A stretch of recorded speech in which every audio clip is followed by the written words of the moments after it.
Welcome to the podcast of Motor Week, television's original automotive magazine. Motor Week is made possible by Lucas Oil, Auto Value and Bumper to Bumper, and TireRack.com. Here's your Motor Week podcast host, John Davis. Thank you, Alec Webb, and welcome everyone to Motor Week podcast number 299. Wow. I guess the next one after this should have a party. I'm fine with that. Joining us today in Studio C at Motor Week World Headquarters, Jessica Ray and Alex Kellum, and we're going to get right into it. We've got three vehicles we're going to talk about. We've got a lightning round, even have a viewer question. And we'll see if we have a rant or rave before we wrap things up. We're going to start with one of the most highly anticipated vehicles of the year. And it's not an EV, folks. It's the 2023. It's about as far from an EV as you can get. The 2023 Ford F-150 Raptor R. Alex, take it away. Gladly, yes. The Raptor R, which is the comeback of the V8 in the Raptor. Ta-da. And for I'm sure most people are aware, but for those that aren't, the Raptor, the F-150 Raptor, I should specify, has been powered by a twin turbocharged V6 for a little bit now, which is fun. We drove one. I drove one last year or something like that. Great truck, but this is the V8, not just any V8. The purist wanted a V8. Yes. And also, they've got competition with a V8. Yes, absolutely. And as far as V8s go, I think they picked, maybe the best one in their arsenal. It is the 5.2-liter supercharged, essentially taken right out of the Shelby GT500, which I really like. Yeah. And it's quite aptly named. Yeah, It's the Predator. Yeah. Mm-hmm. Take that, Ram. Yeah. So 700 horsepower, 640 pound-feet of torque. My dad has a saying where whenever he would see Shelbys, he'd go, "You don't buy that because you need it. You buy it because you want it." And this Raptor R is exactly that. You get it because you want it. And, of course, you do get other things. I mean, it's an off-road beast, a Baja beast, if you will. So 37-inch off-road tires, that kind of stuff, beadlock-capable wheels. The big thing that you're paying for is the V8, which I might as well say now, price-wise, it is a $30,000 upgrade on top of the Raptor. The Raptor is already about $80,000, so we're looking at about $110,000. It's a six-digit truck, but it's not the first. So right, exactly. I mean, there are people riding around with a lot of HD F series that are well over $100,000. Oh yes. I mean, it's similar to the F-150 Lightning in the opposite way, right? It's like you're paying for it to have this ability for a premium. I think it's a premium on top of a premium, especially because with the Raptor R, a V8 is just it's a supercharged one at that. Don't you think, though, we ought to debunk this idea that this is a truck only for people? I mean, this is also a bit of a poser in the fact that it is a very nice truck to drive on the street. Yeah. I mean, I was shocked, just even compared to the regular Raptor, how civilized this vehicle was. It is very civilized, though you can pop the exhaust into Baja mode if you want and be very barbaric, if you will. But that's the best way to have it. As long as there's no noise ordinance in that area. I mean, I think at this point, when you build a vehicle like this with an engine that's so powerful and loud, they recognize that these people want. Or people are mostly going to drive this on the street because it's a luxury buyer that buys this. Yes, and that wheel something that's $100,000, you might put it on some dirt at a concert, maybe. Right. Well, and that's the thing is like I hear it all the time, especially we see it with Jeeps and with now Broncos and stuff, where people are like, why would you buy that and never take it off road? But the fact of the matter is, people buy these things and they put them on the pavement. They drive them. Most of what you drive is going to be paved roads.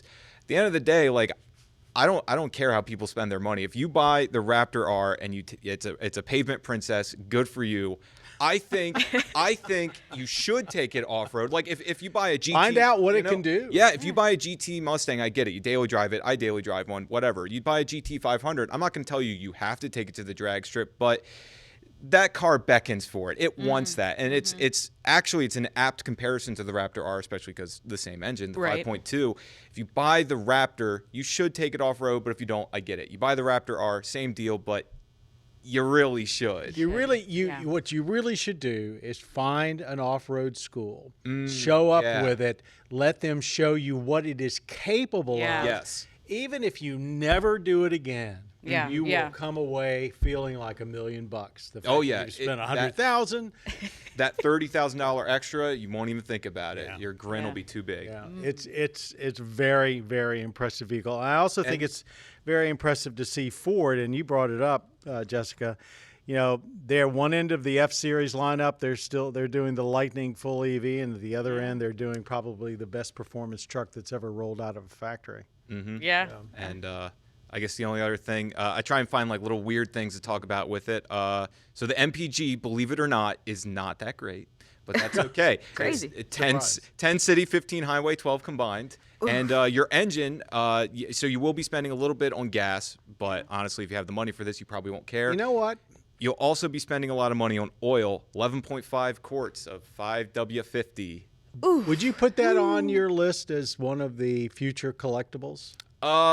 First year? Yeah, I think so. I think the R in particular, yeah. Yeah, that's what I mean. Yeah, the Raptor yeah. R I with this think- engine, first year, future collectibles. To me, I think anything that's a supercharged V8 at Anything this with a moment. V8. Yeah, it's I mean, I wouldn't say anything with the V8 because there's Toyotas that are still rocking some like really old V8s that are going to last forever and are going to be great, but they're not especially powerful. But something like this that's getting 700 horsepower.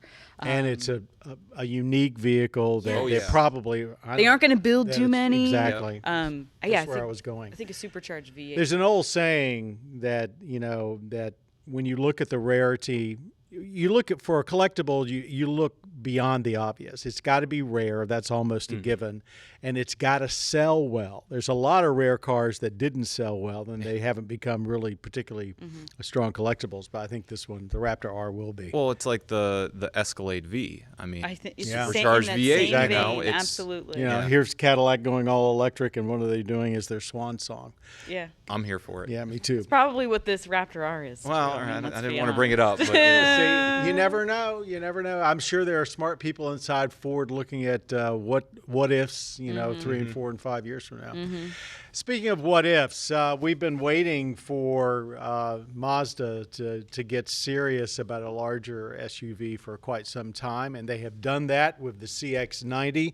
Jessica, what is it? How does it compare to the rest of their lineup, and anything unique about it? Yeah, I mean, so this is going to be a replacement for the CX-9, which doesn't exactly surprising because it's old, and we've also been trying to figure out, all right, what's Mazda's plan? What are they doing?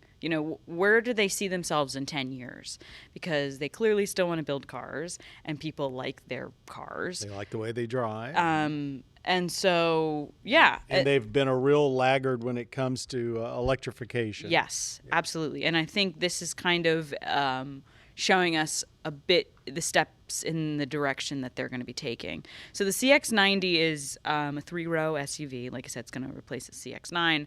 And it comes with two interesting powertrains. One of them being 3.3-liter i6 turbo. That's a mild hybrid. And then they will also be introducing a plug-in hybrid version of the CX-90. But the i6 is pretty interesting itself.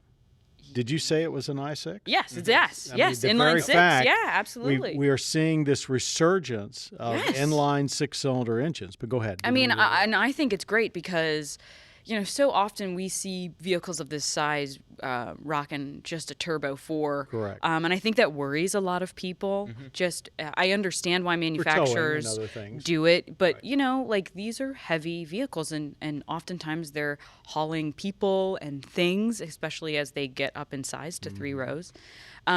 So I think it's really fantastic that we're seeing a new gas engine. I believe this had been in Europe, if I'm not mistaken. And for those of you that really don't understand the difference between a V6 and an i6, normally an i6 is historically produces more torque given the pulling power versus a V6 in the same displacement size. And traditionally, for almost 100 years, they've been used in trucks. Yes. And using them actually in cars has pretty much disappeared, and now it's starting to come back. Yeah, I mean, as we know, Stellantis has been building their own And i6. GM's getting ready to do one too. Yeah, I mean, right now it makes so much sense, and I think this is an excellent step for Mazda because it shows that they are serious in like staying around and building good cars. I mean, that that i6 is going to get 340 horsepower, and still that plug-in hybrid, it will have a 17.8 kilowatt hour battery, which is a pretty significant size for a battery. Now, if there aren't a ton of 3-row plug-in hybrids on the market as we speak, but to give you an idea of what everybody else is working with, a Lincoln Aviator that has a 13.3 kilowatt hour battery, a Grand Cherokee that has 17.3, the Outlander has a 20 kilowatt hour battery, and so depending on how they engineer this, because we don't have numbers yet, you're looking at hopefully close to about 30 miles of range. At least. And that's will answer one of the biggest complaints about most people have about plug-in hybrids. Yeah. And I believe it's standard all-wheel drive. And correct? that seems to Yeah. fit with the i6 notion much better because you do have quite a bit of torque and also the placement of the engine under the hood. So Yeah. And then just some other like little things. The interior really kind of like takes a step up. I mean, they're kind of towing the line between luxury. To me, it looked very upscale. They're using Napa leather. They're using woods. They're using other fabrics and stuff. So it looked very clean and upscale on the inside. And the pricing starts pretty, I think, good at a $41,000. well, they can't be with standard all-wheel drive. standard that makes all-wheel drive. sense, Yeah. and also a fairly upscale interior. And there's so much competition that they're going up against bigger brands. They can't go too far afield. I mean, especially with folks like Hyundai and Kia still offering relatively bargains in that class. And I think what Mazda's always done very well is offer a really solid product for, maybe it's not the cheapest on the market, but it's close. Their price point has always been very good, and they want to stick that way. Although I will say, if you want to load this thing up, you're looking at over $60,000. Well, that's, Which is kind of crazy to me that I just said that it starts around 40, and we're looking at there's a $20,000 difference Right. between these powertrains and trim levels. yeah. It's pretty But, incredible. with the PHEV, they're basically banking on the fact that people will pay a premium for it. Yes. Yeah. But I mean, overall, I think it's a great product from Mazda. I know we're looking forward to driving it for the first time and kind of seeing, where they are aiming for the future. We've got one more, and it also is a 3-row SUV, the Honda Pilot Trail Sport. We're going to hold that for a little bit later in the show, and after we tackle our lightning round.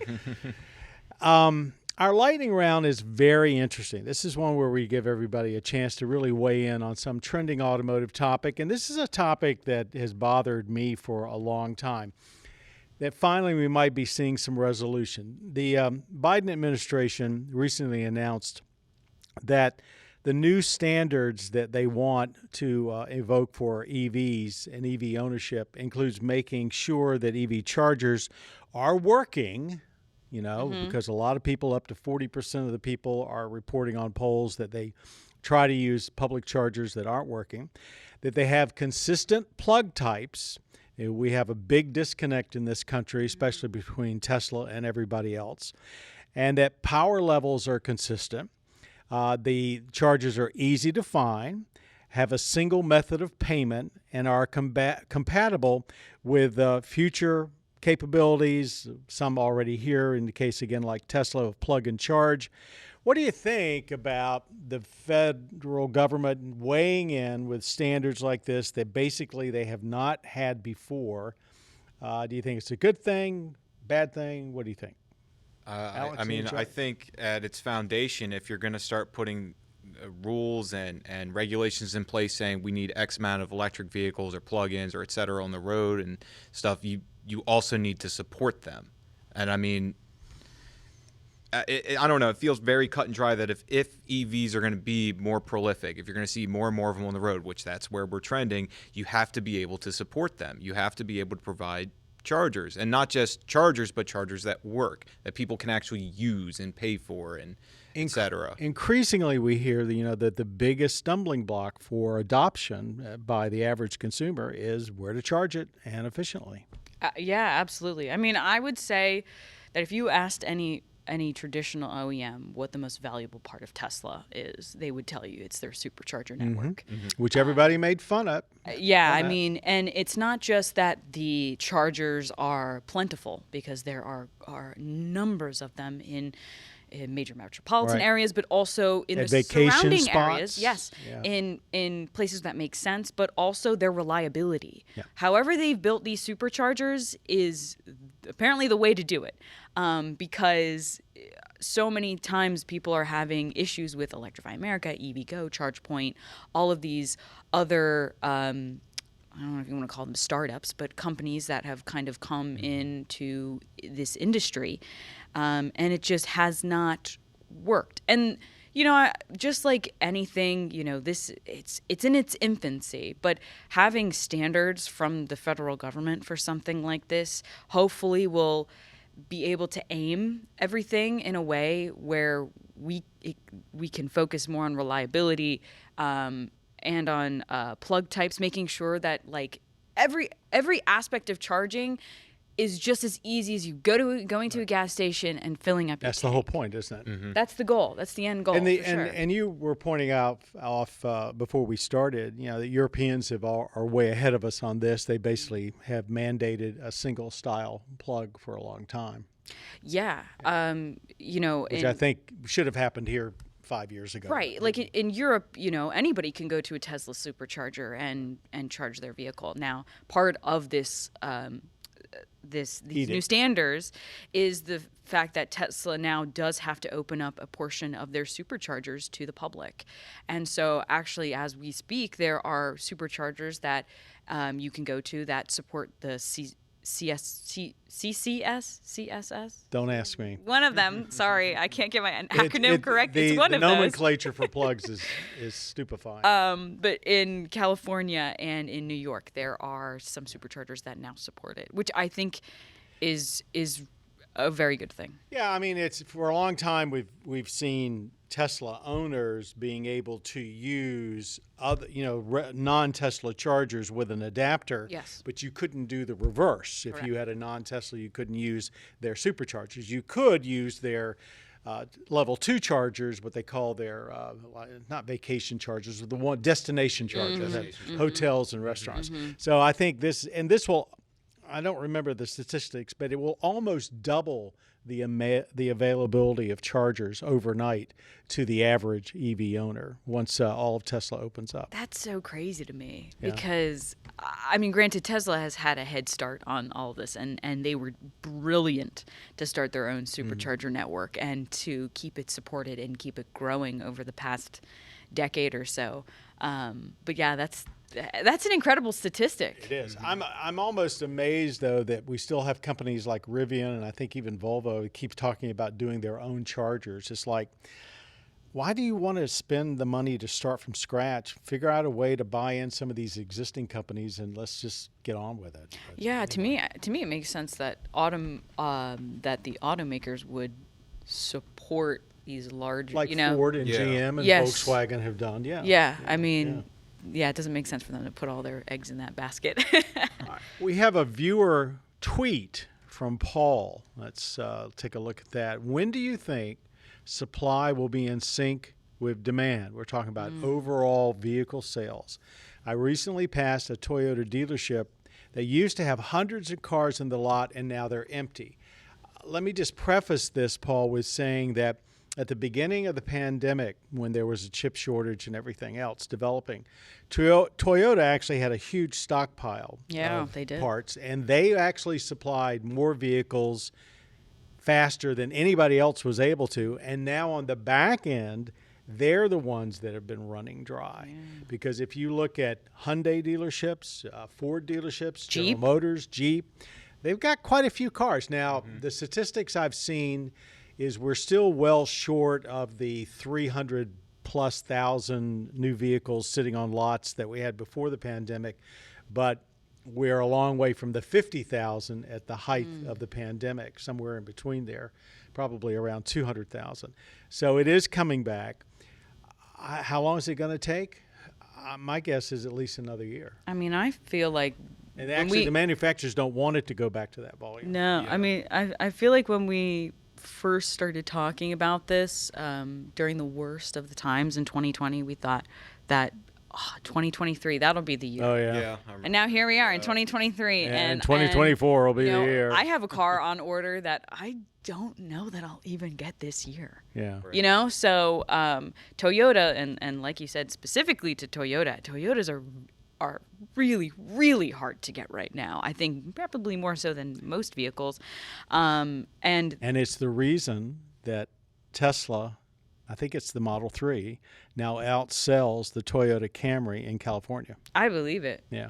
Well, some of Toyota's older production lines are doing better than their newer ones because, like you said, they did have a stockpile Right. of parts, and like for example, the Tacoma was pretty easy to get Right. for, and I think it's pretty. You can still get a Tacoma, but that's because the vehicle itself is like 8 years old. And even that one is a regeneration of the one before it. Right. And so, like, for example, when they redo their 4Runner, I think that's going to be, like, one of the hardest vehicles in America to get when they redo it. But, yeah, I don't know. Yeah, I mean, I kind of just resonate with all of that. I would say I also have to wonder to an extent, I mean, have dealerships and have manufacturers looked at everything that's going on? And now, we see all these pushes, or at least every now and then I see headlines like, they want to go with more like direct ordering and online ordering and stuff. How much of that's going to play into it The too? manufacturers want to do that, but the dealers don't. Okay, Because that's the right. Dealer, Yes, dealer right, wants right. you when you're on the lot. They want to be able to Yeah, put they you in want the you to- vehicle. yep. Already on TV, we're seeing ads back for lower interest rates, $4,000 off a truck, blah blah Yep. blah. Yep. The dealers want the good old days. The manufacturers want to say, because the manufacturers, folks don't realize this, they actually pay the dealer to have a vehicle sitting on their lot. And the dealers like that money, by the way. But the manufacturers would love to not have to play what they call floor planning. No, I mean, And- dealerships were making more money than ever. They Ever, were making right. more money than they were Yes. when they had an entire lot full of cars. Yes.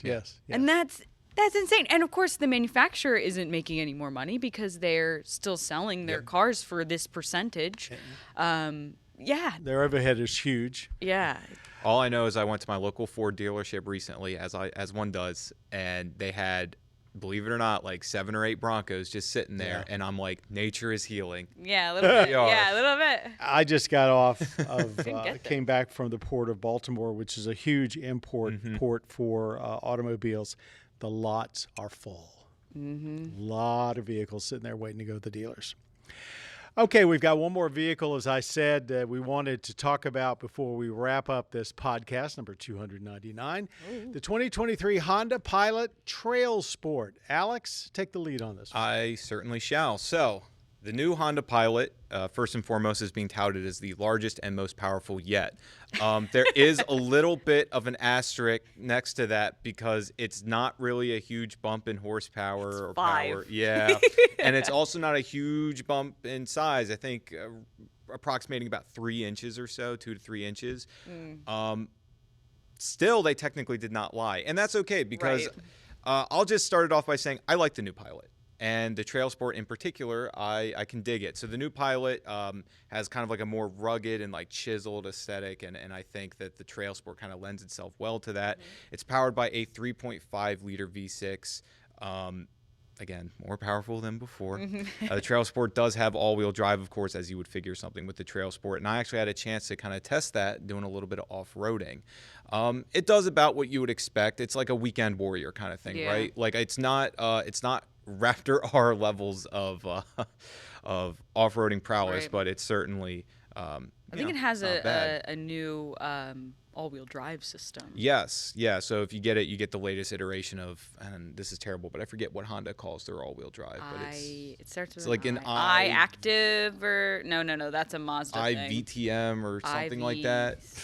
I don't look They at me. have an all-wheel drive IV Yeah, it's Tech, all-wheel It is- drive. it has it's the been latest tweaked. Intelligent, iteration. it stands It's good. for. And when you get and then when you get the Trail Sport, you're also going to get off-road tuned suspension, like steel skid plates, Yes. stuff like that, and you get a Trail Watch system, or it's a camera system that goes in through the center display, the infotainment. I got to be honest, the kind of like when I was doing the first drive on this, there was like somewhat of a divide, I think, amongst the staff. And not that anyone like absolutely hated its guts or something or anything like that, but it was more like some people got it and some people didn't. Right. And that's like, I don't know how else to put it. And I'm not trying to like obviously attack anyone's competence or anything, but my point is like I look at it and I'm like, okay, I understand what it's about. Like I understand what they're selling this for. Real-time all-wheel drive with intelligence. There we go. There we go. It's real. I mean, I think with the Pilot, I think it's just Honda plays it safe. I mean, Yes, yeah. that's their design. That's always been their design. And I think that 100%. when we see other vehicles in that class, right, like things that Kia's doing and Hyundai's doing and Mazda's doing, sometimes the Pilot feels safe, and that's not a bad thing. It's not. Yeah. It's not a bad thing at all. It's humble. It's modest. It's not trying to wow you with technological spectacle. It's just, here's what it's about. Here's what it can do. The Trail Sport can do a little bit extra. I do have to note, though, that I think last time I was on, talked about the Grand Highlander, and I said it has 13 large cup holders. Pilot's got 14. Well, So they're, and they're large. Oof. They are self-described as large cup holders. So you know what? There's some competition. It's heating up. contender for our awards next year. You know what? If we can make that an award, I will be the sole judge. Here's the acronym you were looking for: IVTM4. IVTM. IVTM. Close. Doesn't really roll off the tongue. No, it doesn't. No. Yeah, I think real-time all-wheel drive. I think they prefer. That's the older I name. like Yeah. that. Maybe we should talk a little bit about the interior, how it is very familiar. Yeah, because if you've been in a Pilot before, you've kind of been in this one, but that's not a bad thing. Again, Well, we've seen They've- the knobs and stuff are in the CRV. yeah, They're in the, yeah. They're in every new Honda. Yeah, that this we- is not a but huge departure. And the screen is still relatively small. Yes, Right. it's not in your face. So Right.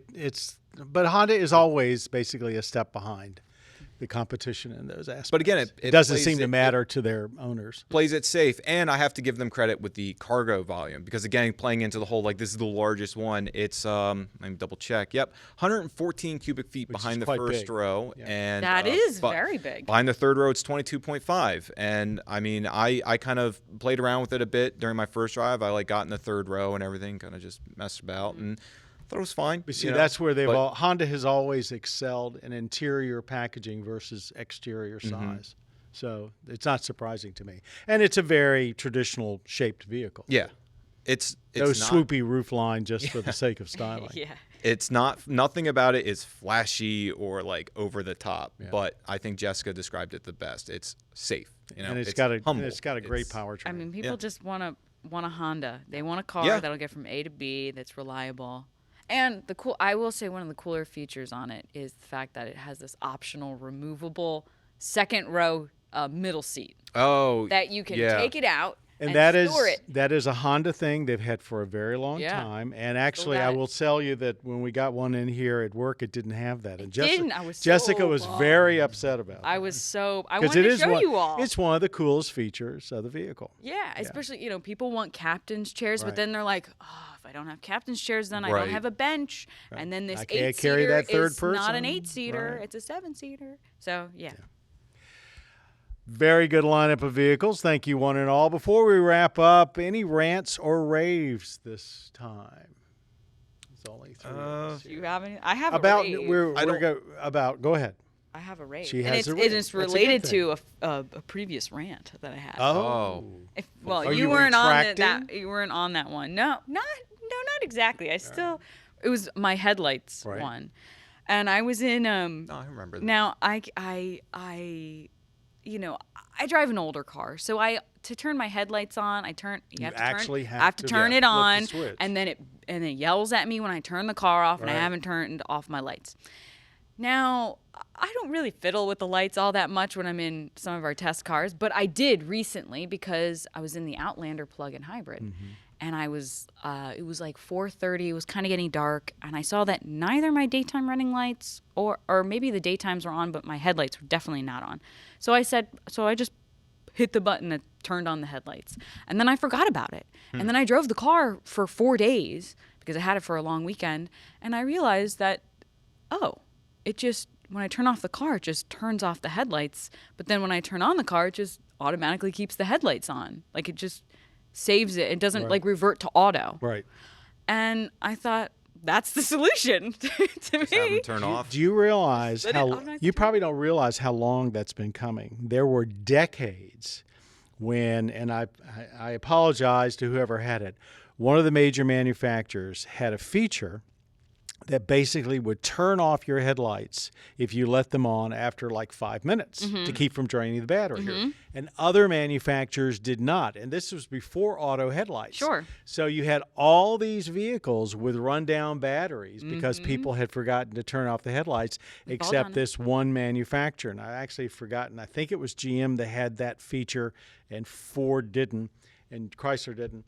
Now, I think it's universal, and it's such a common sense thing. Right. Sure. That, and maybe that is the answer. Just have a system, make sure every vehicle has got the automatic power down feature after a certain amount of time, and that way you don't worry about it. And I say, And that solves the problem of the Colorado, and because I'm getting all kind of feedback about with the the Colorado, not having a yeah. physical Yes. light switch now. Yes. So that we're kind of previewing that for eventually when we have one in to test. We'll definitely let you know what we think. The It's on the Colorado screen. Yeah, you have to No go into switch. the menu. Yeah. There is no switch for it. So I've gotten several emails about it already Yes. from friends. Just go up the pop-up headlights again. I don't see what the deal is. You know? That could be one more next. thing to break on a pop-up No, headlight. they're cool enough. Okay, digital producer Jessica Ray, thank you very much. Writer Alex Kellum, thank you very much. I want to also thank our audio engineer, Austin Harris, for making us sound so good today. Our podcast producer, also Jessica Ray, and our podcast creator, the great and one and only Bob Mixter. Thanks to all of you for listening to our podcast. And if you're wondering what time Motor Week can be seen on your local public television station, go to our website, motorweek.org, click on the tab about the show, then station listings, and enter your zip code for the days and times and stations in your area, or hop over to our cable partner, mavtv.com, for their schedule. You can also stream Motor Week episodes for free on your mobile device or streaming box by downloading the PBS app, available at your device's app store or streaming channel library. Take a breath, John. All of the individual road test and feature segments are also available at our YouTube channel, youtube.com/Motor Week. Folks, if you've got a screen, you can watch Motor Week. Or if you've got any kind of stereo in your car, you can listen to our Motor Week podcast. Right? Oh, yeah, absolutely. Till next time, I'm John Davis. Thanks for being a part of Motor Week. You have been listening to the podcast of Motor Week, television's original automotive magazine. Motor Week is made possible by Lucas Oil, Auto Value and Bumper to Bumper, and TireRack.com. For additional information on podcasts, videos, and showtimes, visit our website at motorweek.org. And watch Motor Week, television's longest-running automotive magazine series, each week on your local PBS station.